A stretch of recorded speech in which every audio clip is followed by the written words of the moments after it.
Oke, kita akan melanjutkan belajar bersama kembali topik PIBD.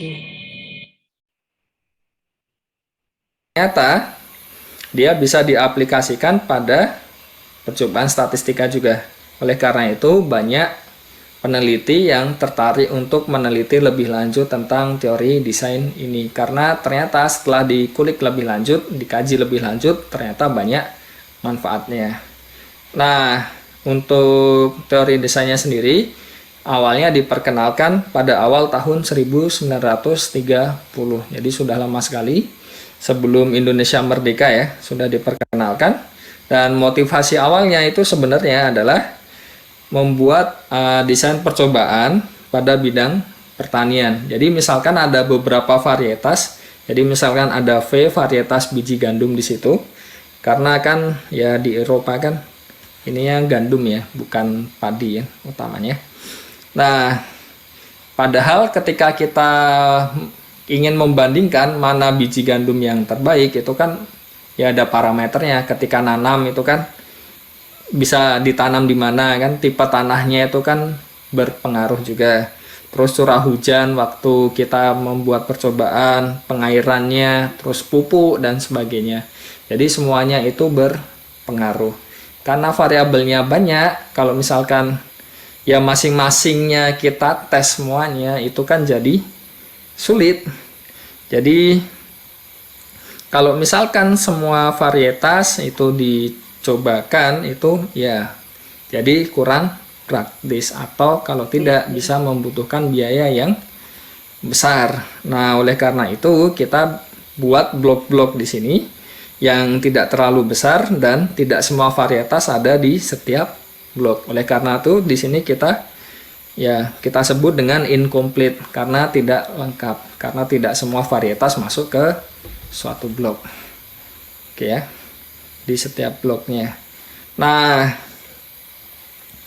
di situ kita juga ingin ya setiap membandingkan itu dapat peluangnya ya. Jadi ya sifat ini kita sebut dengan seimbang. Dan selanjutnya teori desain itu aplikasinya banyak. Bisa di penjadwalan turnamen, lotre, matematika, biologi dan sebagainya. Dan yang salah satu yang paling menarik sebenarnya di kriptografi. Nah, untuk aplikasi yang lebih lanjut itu bisa dipelajari sendiri karena untuk perkuliahannya kan sudah mepet ya waktunya. Jadi saya tidak ingin membebani terlalu banyak. Jadi malah nanti tidak fokus. Jadi untuk yang pengembangan lebih lanjut, aplikasi lebih lanjut bisa dipelajari sendiri karena banyak sekali yang sudah membahas tentang ini. Oke ya. Nah, kita start dari permasalahan ini. Kalau misalkan kita punya 9 objek, kita ingin membentuk 12 himpunan, di mana setiap himpunan itu memuat 3 objek, dan setiap objek muncul di 4 himpunan. Dan masing-masing sepasang-sepasang itu muncul bersama di tepat satu himpunan. Nah, bagaimana cara membentuknya? Kalau misalkan langsungan itu sulit. Ya, saya contohkan saja kalau misalkan langsung ya. Jadi misal ini objek pertama, terus kita punya objek kedua, ketiga, keempat, kelima, keenam, ketujuh, 8, 9. Terus selanjutnya kita bentuk tiga-tiga kan. Misalnya ini jadi 3, terus ini satu himpunan yang lain, ini satu himpunan yang lain. Dan ya kalau misalkan kita lakukan seperti ini sangat riskan bisa ada yang terlewat. Oleh karena itu supaya lebih mudah kita recall dulu ya apa yang sudah kita punya sebelumnya. Jadi kita sudah membahas tentang geometri bidang di EG 2,3 khususnya ya. Dan jelas geometri EG 2,3 punya 9 titik. Kenapa? Ya, kan itu pasangan X, Y. X-nya di GF 3, Y-nya juga di GF 3 kan. 3 kemungkinan dari kaidah perkalian kan berarti jadi ada 9 titik. Untuk garisnya jelas ada 12. Karena kan ya 3 kuadrat ditambah 3 kan. Sudah kita bahas ya kenapa seperti itu. Nah, setiap garis punya 3 titik di EG 2,3. Dan setiap 2 titik dihubungkan dengan tepat 1 garis. Dan yang terakhir, setiap titik termuat di tepat 4 garis. Nah, contohnya kita punya 0,0 itu termuat di Y sama dengan 0, Y sama dengan X, Y sama dengan 2X, dan X sama dengan 0. Sekarang pertanyaannya adalah, bisakah kita melihat hubungannya antara di EG 2,3 dengan masalah yang kita punya di atas ini? Jadi bisa kita lihat diberikan 9 objek, di sini kita punya 9 titik. Nah, berarti kita bisa membentuk korespondensi satu-satu antara objek-objek di permasalahan kita ini dengan titik-titik di EG 2,3. Nah, selanjutnya ingin dibentuk 12 himpunan. Di sisi lain kita punya 12 garis. Berarti ya bisa dibilang garis-garis itu bisa merepresentasikan yang himpunan tadi kan. Nah, himpunannya memuat 3 objek. Padahal setiap garis itu ada 3 titik. Nah, berarti 1 titik itu ya diisikan saja. Satu garis diisikan saja 3 titik. Jadi himpunannya itu isinya 3 titik tadi. Terus bisa kita korespondensikan dengan objek-objeknya. Dan setiap objek muncul di 4 himpunan. Nah, ini kan sama seperti setiap titik termuat di tepat 4 garis. Dan yang terakhir, setiap pasangan objek muncul bersama pada tepat 1 himpunan. Jadi bisa dilihat 2 titik dihubungkan dengan tepat 1 garis. Nah, itu sudah kita bahas sebelumnya di EG 2, Oke.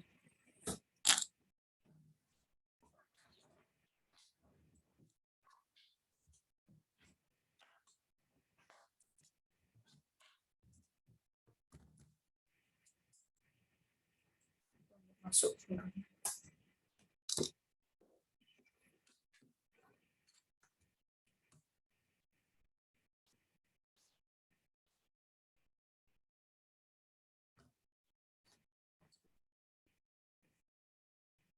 Oke. Berarti kalau kita lihat lagi tadi, di sini kita bisa bisa mengonstruksikan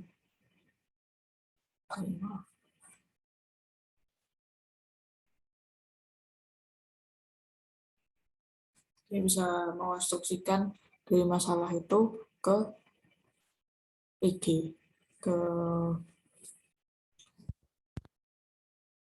yang sudah kita pelajari sebelumnya di Galois Field sama ya di Galois Field kemarin. Oke.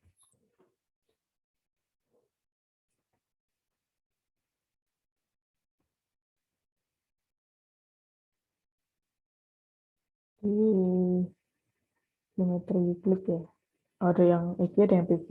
Nah, kalau kita punya masalahnya ini 9 objek 12 himpunan, terus himpunannya 3 objek, terus objeknya muncul di himpunan, terus tadi yang terakhir adalah setiap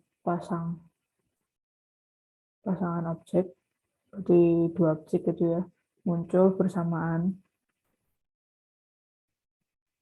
tepat di satu himpunan.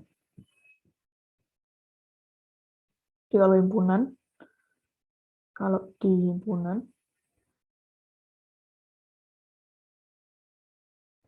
di pasangan objek muncul bersamaan tepat di satu himpunan. Jadi kalau misalkan ada 2, 3, nggak boleh 2, 3 lagi gitu ya. Nah, dia harus tepat di satu himpunan. Gitu kan ya. Oke.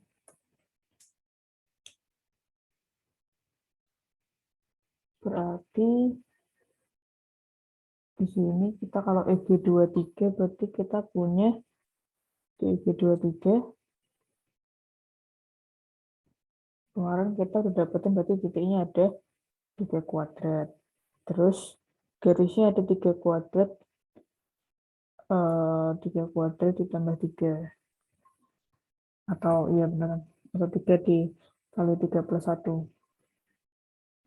Habis itu kita punya 2 titik, 2 titik jelas dihubungkan 1 garis ya. Kalau 2 garis gimana caranya? Terus setiap objek muncul di 4 himpunan. Nah, ini yang kemarin kita belajar, sedikit lupa ya. Jadi kalau misalkan setiap satu titik itu muncul di 4 garis.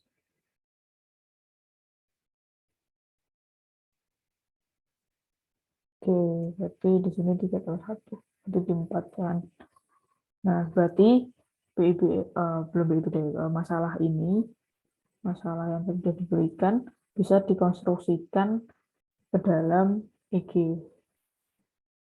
Biar bayanginnya lebih mudah, objek dan himpunannya, supaya nyarinya nggak harus ke satu, bikin himpunannya, ternyata bisa dikonstruksikan langsung ke EG23.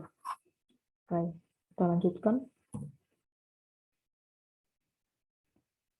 3. Nah, dari sini sudah terbayang ya apa hubungannya antara dua tadi kan.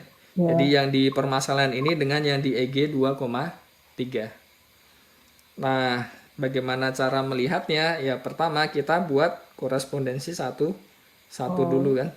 Jadi kita buat relasi, misalkan objek pertama dikawankan dengan 0,1, objek kedua dikawankan dengan 0,2, ini dikawankan 1,0, dan jelas di sini pemetaannya bijektif karena masing-masing punya kawan dan kawannya tepat 1. Nah, sekarang bagaimana dengan himpunan yang terbentuk? Jadi kita sudah punya titik-titik tadi dibawa ke objek-objeknya kan. Jadi contohnya tadi 0,1 dibawa ke 1 kan tadi. Ini dibawa ke 1. Ini juga dibawa ke 1. Ini ada dibawa ke 1 dan dibawa ke 1. Jadi masing-masing titik di sini itu diganti dengan objek tadi, dengan ya aturan pengawanannya tadi. Dan bisa kita lihat masing-masing objek akan muncul di 4 himpunannya. Dan setiap pasangan, jadi misalkan ada 1 dan 2 ya, di himpunan yang sama. Nah, itu tidak akan muncul 1, 2 tadi, sepasang tadi tidak akan muncul di himpunan yang lain. Nah, itu bagaimana cara mencari himpunan yang terbentuk. Oke. Nah, geometri 2,3 bisa dipandang sebagai BIBD dengan parameter 9, 12, 4, 3, 1. Nah, 9-nya apa? Bisa dilihat ya. Tadi kan 9 itu banyak titiknya kan. 12 itu banyaknya garis atau banyak himpunannya nanti. Dan ini 4. 4 adalah ya banyaknya garis yang memuat sebarang titik. Jadi bisa dilihat tadi kan objeknya itu muncul 4 kali.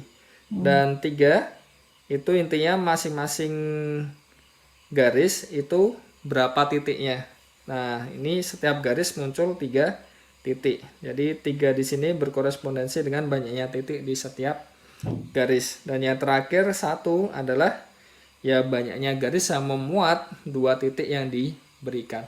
Atau kalau kita melihat di permasalahan tadi, berarti kita punya 9 objek, 12 himpunan, ya kan? Dan setiap objek muncul di 4 himpunan.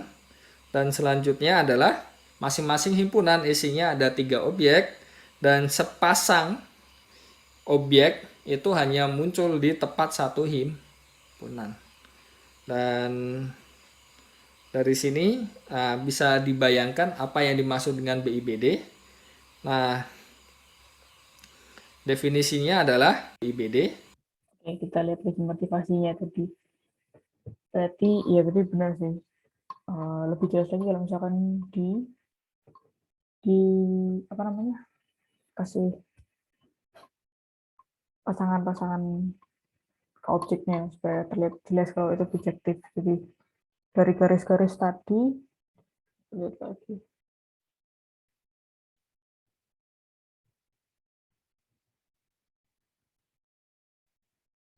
Oh, ini garis. Nah, ini objek. Jadi kita namain biar nggak terlalu panjang juga ya. Jadi karena titiknya tadi itu kita anggap objek, maka titik-titik itu ada 9 titik itu kita namain objek 1, objek 2 sampai objek 9. Nah, habis itu yang garis juga gitu. Jadi ada himpunan 1, ada himpunan 1 sampai himpunan ke-12. Nah, himpunan 1 tadi, himpunan 1 itu kita misalkan Y sama dengan 0 gitu ya. Itu berarti memuat 0,0 itu berapa? 0,0 itu ke 9. Berarti itu 9 objek himpunan yang Y sama dengan 0, himpunan pertama, memuat objek ke-9, terus objek ke-3, terus objek ke-6. Nah, dan seterusnya. Nanti berarti apa namanya, kalau sudah dibuat itu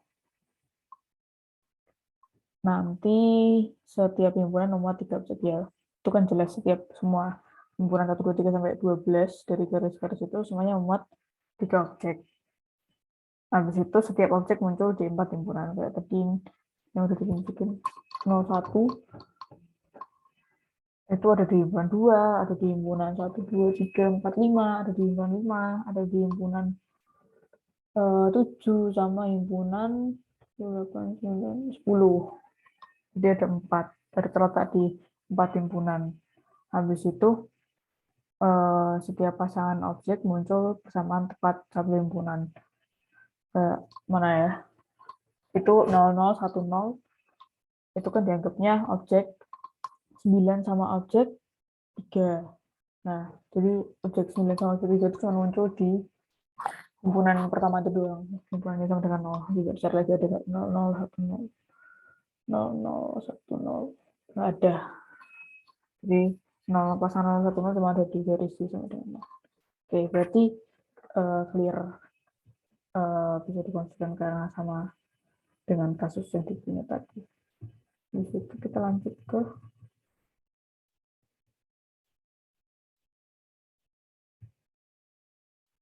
ini. Nah, jadinya kita nanti punya parameternya dan yang penting supaya nggak kelupaan jadi RK lambda. Jadi BIBD ini B-nya itu banyaknya objek ya, berarti banyak objek, terus B-nya itu berarti banyaknya himpunan, ya kan? R-nya itu berarti setiap objek muncul di 4 himpunan. Berarti apa?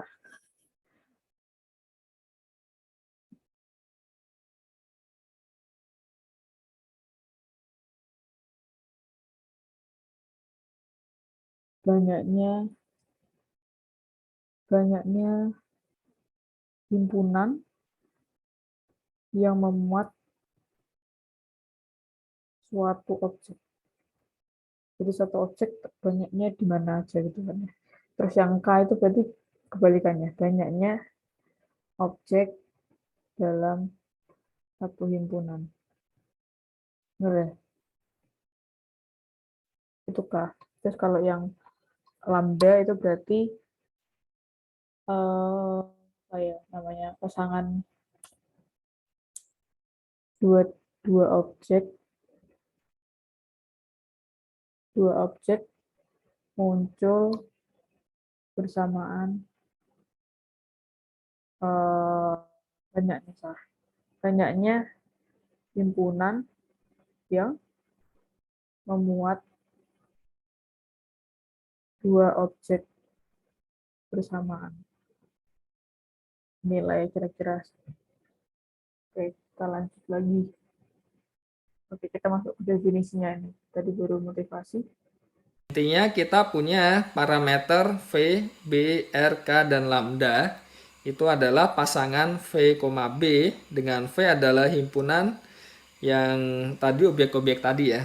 Dan otomatis V-nya lebih dari 0 karena ya tidak mungkin kan objeknya 0 terus apa yang mau dilakukan. Apalagi kalau objeknya negatif banyaknya kan juga tidak mungkin.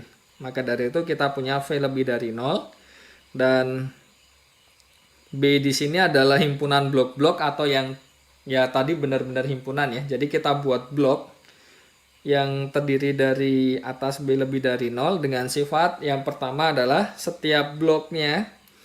Jadi ada K objek. Jadi tadi kan himpunannya itu masing-masing memuat 3 objek kan.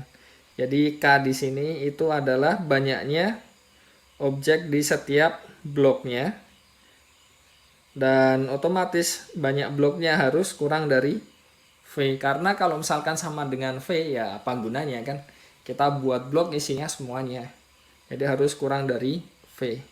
Dan selanjutnya setiap objek muncul di sebanyak ini ya tadi ya. Jadi kalau contoh tadi muncul di 4 himpunan. Nah ini setiap objek muncul di R lebih dari 0. Dan nah ini yang paling penting di sini adalah sebarang dua objek berbeda muncul bersamaan di tepat lambda blok. Dan ini sifat ini yang ketiga ini kita sebut dengan balance atau seimbangnya tadi. Jadi contohnya tadi masing-masing itu muncul tepat sekali. Dan ini yang sangat penting. Oke, contoh dan ini Oke, berarti dari definisinya hampir sama kayak tadi ya sebenarnya, tapi lebih jelas, lebih rinci lagi. Kalau misalkan BBD parameternya ada BBRK lambda. Ini V-nya itu himpunan titik-titik atau himpunan objek-objeknya. Ini kok 0 sama objek jadi 1. Objek atau titik. Nah, banyaknya anggota di dalam himpunan V besar itu ditulis sebagai V kecil. Nah, V kecilnya ini positif pasti karena banyaknya objek, banyaknya anggota himpunan V besar. Terus himpunan blok-blok dari B cantik itu apa itu ya? Berasal dari OPV yang terdiri atas sebanyak B anggota dari himpunan B cantik itu B kecil dengan sifat tiap blok B. Oke, jadi blok B biasa B besar itu himpunan. Oh, saya salah. B besar itu blok. Blok itu berarti memuat himpunan yang memuat objek-objek, kumpulan objek. Kumpulan objeknya ada K objek, sebanyak K. K-nya itu 0 sampai V. Tadi enggak, kalau kosong kan juga bisa ya, berarti antara 0 sampai V. Terus setiap objek muncul di sebanyak R blok. Setiap V objek, V itu berarti banyaknya objek tadi ya. Setiap objek, oh ini V kecil itu sebarang objek di dalam V. Muncul sebanyak R blok. Muncul di sebanyak R blok. Muncul di sebanyak R blok. Oke, berarti ya tadi kayak tadi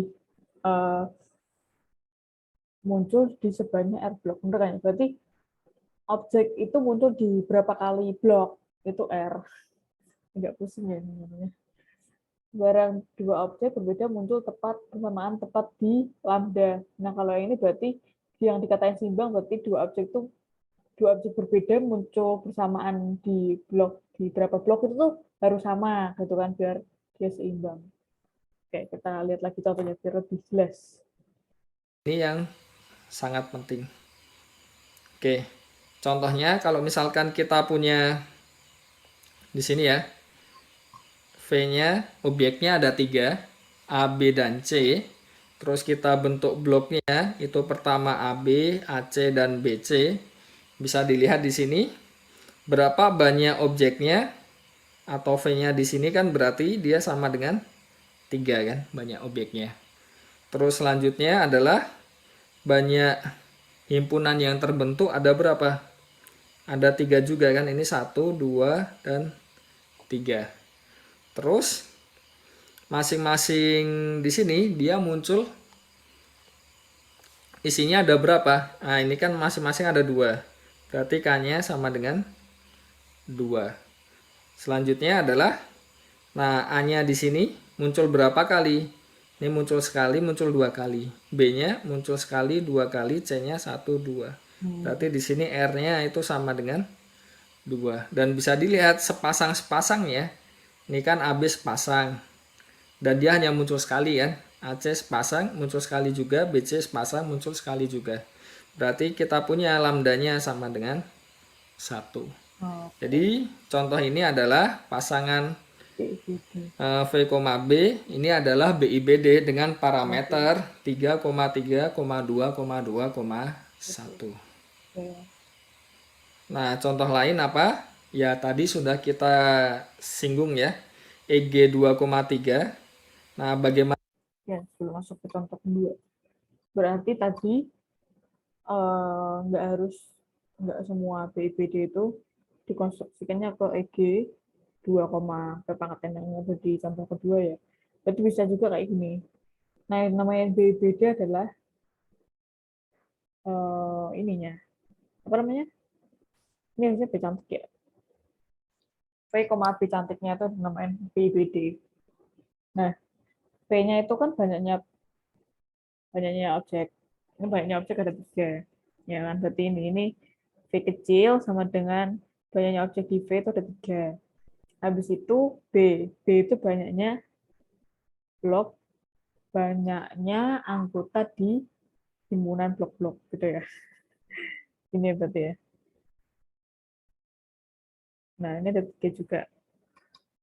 Nah, habis itu tadi PBR. R itu setiap objek muncul di berapa kali himpunan. Di berapa objek ini kan berarti kalau himpunannya ada 3. Ada AB, ada AC, ada BC. Terus A-nya muncul 2 kali. Ya kan? Berarti R-nya itu 2. Karena A-nya muncul 2 kali, B-nya muncul 2 kali, C-nya muncul 2 kali juga. PBRK. Nah, kalau K berarti satu himpunan ada 2 objek. Satunya ada dua, berarti sama. Jelas, itu berarti BIBD. Belum deh. Kita lihat dulu yang seimbangnya ini. Kalau nggak seimbang, bukan BIBD. Nah, yang terakhir, lambdanya. Berarti pasangannya itu harus muncul tepat di angka yang sama, di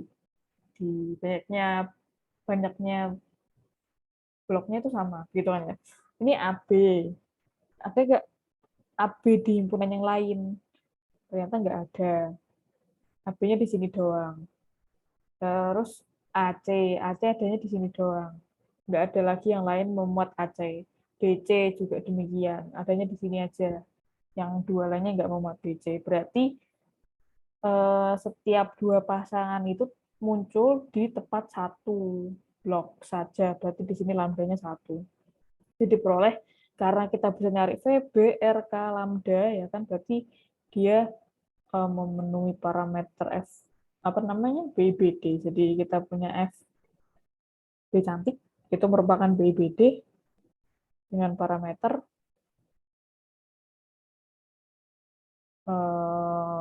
langsung oke, VBRK lambdanya, RK lambda sama dengan 3, 2, 2. Hilang 1 ya? Pertamanya hilang. 2, 2, 1 benarnya 5 ya. Oke, sama. Nah, contoh berikutnya yang EG tadi berarti. Mana dengan secara umumnya EG 2, P pangkat N. Nah, apa yang terjadi kalau kita punya EG 2, P pangkat N? Bisa dilihat banyak titiknya ada berapa. Kalau di geometri EG 2, pangkat N, kita punya P pangkat N di P pangkat N pangkat 2. N dikuadratkan, ya kan, banyak titiknya. Karena banyak kemungkinan X-nya itu ada P pangkat N, Y-nya juga P pangkat N. Berarti kita punya V-nya itu sama dengan P pangkat 2 N. Karena banyak titiknya segitu. Dan selanjutnya, nah, ada berapa garis. Nah, banyak garisnya atau nanti jadi banyak bloknya kalau kita pandang sebagai BIBD. banyaknya adalah P pangkat 2N Pangkat. ditambah P pangkat N. Ya, Sudah kita bahas sebelumnya dikalikan kenapa tambah P banyak pangkat. garisnya ada segitu. Ya, Dan masing-masing garis itu memuat berapa titik. Nah, masing-masing garis garis itu memuat P pangkat N titik. Dan setiap titik itu akan terdapat dilewati di berapa garis? P pangkat N plus Dilewati P 1. pangkat N plus 1. Dan masing-masingnya nanti, ya kan, kita punya setiap titik, 2 titik itu dilewati hanya satu satu garis. garis. Berarti kita punya lambdanya sama dengan 1. 1. Oke, Jadi next. misalkan kalau kita punya contoh ya di sini ya. Kita punya misalkan EG 2,5 misalkan. Berarti kita punya di sini jadi berapa? Parameternya V, B, 5 R, pangkat. K, lambdanya akan sama dengan 5 pangkat. jadi 5 kuadrat 25 ya kan? Terus Di sini 5 kuadrat 6 tambah pangkat 2 5 tambah 30. Terus Terus kita punya 5 6 tambah tambah 1 1, 6. 6. Dan ini ada 5, 5, ini 1. 1. Jadi ini contohnya PIBD. ketika P pangkat N-nya sama dengan 5. Oke. Oke. Dan selanjutnya ada beberapa sifat yang penting di sini dan bisa kita lihat ya sebenarnya. Tidak semua parameter di sini itu bisa kita comot asal comot. Jadi satu sama lain itu ada hubungannya. Nah, hubungannya apa? Parameternya di sini V, B, R, K, lambda akan memenuhi B dikalikan K akan sama dengan V kali R dan ya kita punya kesamaan yang ini. Dan selanjutnya kalau kita punya BIBD di sini V-nya akan sama dengan ini, B-nya akan sama dengan ini dan masing-masing akan bulat. Kalau misalkan dia tidak bulat, dia tidak akan jadi BIBD. Oke ya. Jadi itu saja untuk perkuliahannya. Nah, selamat. Oke, jadi teoremanya ada 1 dan akibatnya 1. Ini berdasarkan definisi ya tadi. Jadi banyaknya objek dikalikan dengan banyaknya himpunan yang memuat suatu objek sama dengan VR sama dengan banyaknya himpunan dikalikan banyaknya objek dalam satu himpunan.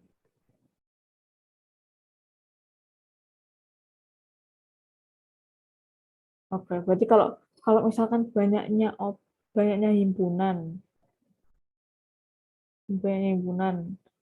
dikalikan banyaknya objek dalam satu himpunan. Itu kalau dikalikan hasilnya kan ini ya. Jumlah ini 1, 2, 3, 4, 5, 6. Terus kalau misalkan yang satu lagi banyaknya objek. Banyak himpunan yang memuat suatu objek. Banyaknya himpunan yang memuat suatu objek. Banyaknya himpunan yang memuat suatu objek. Ini. Dikalikan banyak objeknya. Banyaknya objek ada 3. Iya, sama ya berarti ya. Ini ya. Representasi hasilnya tuh ini. Ini jumlahnya banyaknya ini. Oke. Terus akibatnya itu ada yang V sama dengan gimana ya? Oh, R-nya dimasukkan ya. R-nya dimasukkan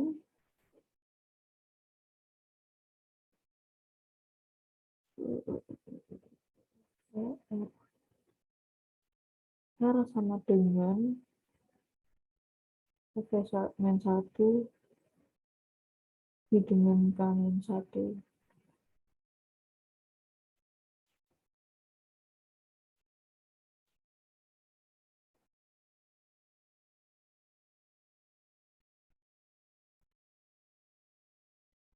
B-nya sama dengan, karena BK sama dengan VR, ya tulis deh. Tulis aja biar tidak bingung. BK sama dengan VR. Lambda V-1 sama dengan R K-1. Jadi kita punya di sini R sama dengan lambda P-1 dibagi dengan K-1. Bener ya? Ini R. Terus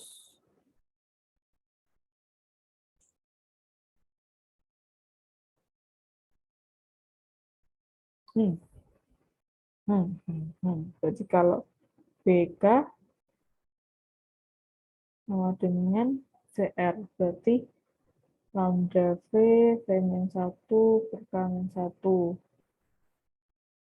Ya kan? Ini R. Nah, berarti terus tadi apa B ya? B berarti sama dengan lambda V V-1 ini K K-1. Oke, bener ya? Oh, ini R ini bener ya, R, bukan V. Terus salah tulis kayaknya gitu. Masa V sama dengan V lagi? Oke, berarti ini yang benar. R sama dengan lambda V-1 per K-1. Terus B-nya sama dengan lambda V kali V-1 dibagi dengan K kali K-1. Dan ini bulat, karena ini. Oke. Sekian kita belajar bersamanya. Sampai jumpa.